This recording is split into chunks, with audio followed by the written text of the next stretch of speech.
let's have a quick look at what's included in the set.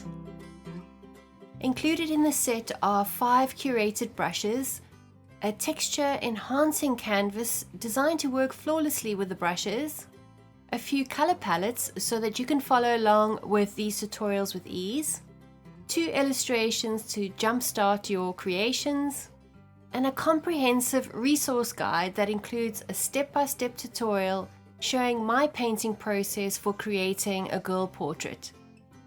To follow along with these tutorials, go ahead and import all the files into Procreate so that you are ready to get started. If you need any help importing your files into Procreate, I've included a link to instructions in the description below. You'll also find the link in your resource guide on page 2, so feel free to refer to that if you get stuck.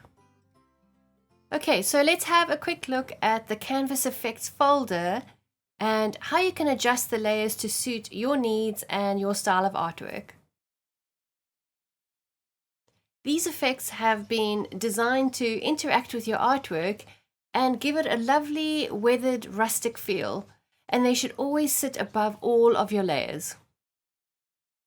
Just keep in mind anything placed above the effects folder won't be affected by the texture and they won't interact with those layers. If you'd like to adjust the effects, start by unlocking the folder. To do that, you're going to swipe left and then tap Unlock. Inside the folder, you'll see a Paper Effects folder and a Canvas Effects folder. If you expand those, you'll see that each layer uses a blend mode to create the textured look. You can easily tweak the intensity by adjusting the opacity of these layers. So increase it for a stronger effect or lower the opacity if you prefer something a bit more subtle.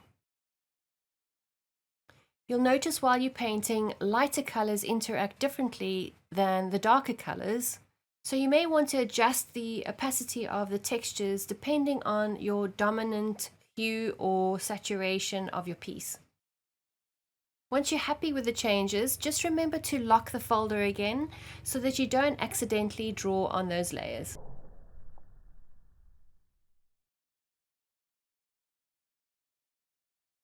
Let's take a closer look at the brushes and play around with them a bit so that we can familiarize ourselves with what each one does.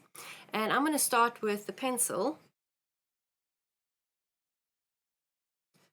This is a lovely sort of scratchy pencil that has nice line width variation depending on the pressure you apply. And if you want a very textured, weathered look, without lifting your pencil while shading an area, you can just go back over that same area, and the more you work over that area, the more the texture intensifies. So you can really control how much texture you want to see in your shading areas. And it's a really fun brush for rough sketches because it's super pressure sensitive, and as I said, you can also use it for finished line work. That's what we're going to do in the tutorials as well, so you'll get familiar with how this brush works in real life illustrations.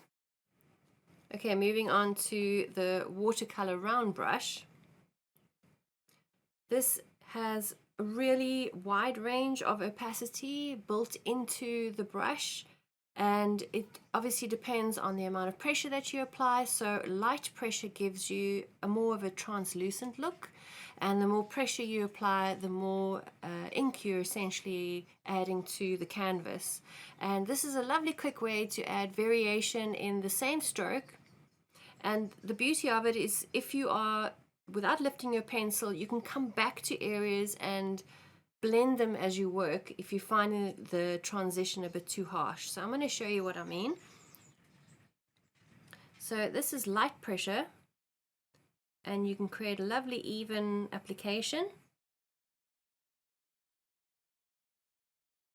Or using a variation in pressure,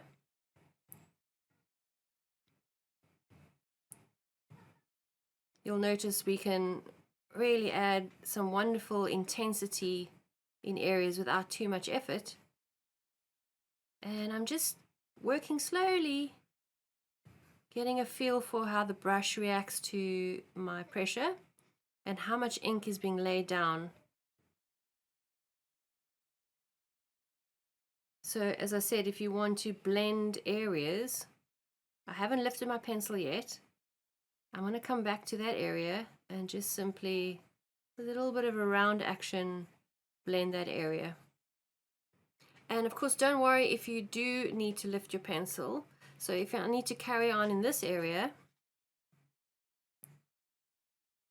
that's not a problem. We can use any one of the brushes as our smudge tool just to smudge that area.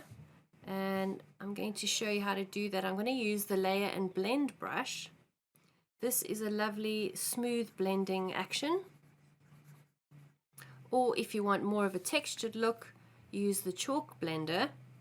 And this has, as the name says, a more of a chalky kind of effect. So if I pull the ink, it's going to create a lovely feathered feel to the end of the artwork. Or if I push upwards, you're going to bring some of that white back into your painted area. So you can really control how soft or how harsh you want this texture to be applied when used as a blender. I really love using those two as a combination. So this watercolor brush and then this gritty chalk blender as the blending tool. It really, or the smudge tool should I say, they really work well together to create that weathered kind of feel. And now moving on to the layer blend brush. Like the watercolor brush, it has a wide range of opacity depending on your pressure. So with light pressure, you can create a really lovely sort of gritty texture, but it's subtle. It looks more weathered. And then as I push down on my pencil, I'm adding more ink. But now we want to blend that area. So I haven't lifted my pencil yet. So I'm just going to lift the pressure of my pencil to blend those two areas together. But because it has such wide a range of opacity, it starts creating a really sort of rustic feel to it. And we have that expressive sort of patchy vibe going. And you can decide how much you want to blend. So using a very light pressure or a very intense pressure, and then working backwards just to lift that if you want.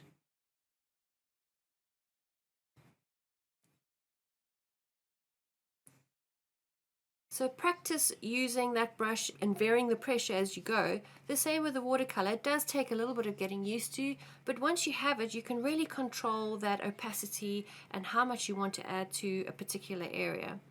This brush also works really well to blend two colors together. So if we come over to a lighter color, I'm just going to choose that one, and I'm going to work on this area. And I'm varying the pressure just on the edges, just so that it blends nicely. And this is kind of like you need a soft touch. And as I said, experimenting with how much ink gets laid down, and then just lightening your pressure as you work. So that creates lovely difference in tone and hue in a particular area. And this brush also works very well with the gritty chalk blender. So that brush is fantastic for laying quite intense texture in areas. But should you want to actually soften that, so I've just lifted my pencil a few times to intensify that area. But now I want to soften that. Let's use a different color, and then coming over to our layer and blend brush. So we're still on the same layer, and the whole idea is that it's going to pick up the ink from the underneath and blend it as you work. You'll notice how my strokes have changed to a round blending action. And Once again, we're varying the pressure as we work. So you'll notice as I lift my pencil and I don't apply as much ink, all that lovely gritty texture is coming through underneath. So you still get that texture, but now we have blended it quite nicely and just made it a little bit more soft. And we can go one step further and just blend that out. So using the smudge tool in the chalky blender,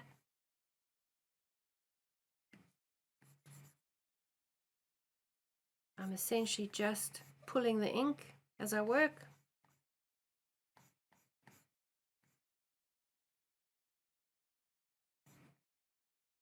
And don't forget to experiment with the opacity of the brush if you want to bring the intensity down of the effect. And then moving on to the Watermark Bleed blender. So that's also really great for using as a smudge tool for some more splotchy effect. But what's really nice, more importantly, how I enjoy using this brush, is using it in the white color, and then experiment with your opacity, and then we're going to create some lovely watermark bleed effect.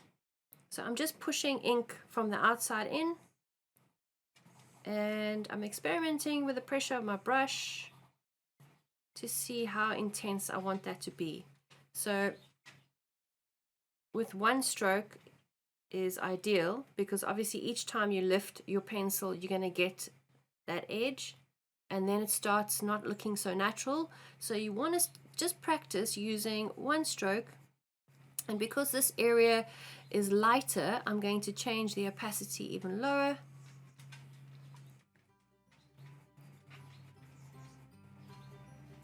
And that looks more natural. So now that you have an overview of the brushes, we're going to dive in and actually put them to use and paint a lovely cotton flower. Come and join me for the full course, where we go deeper and paint two lovely art pieces together. I've left the link in the description below. Hope to see you there.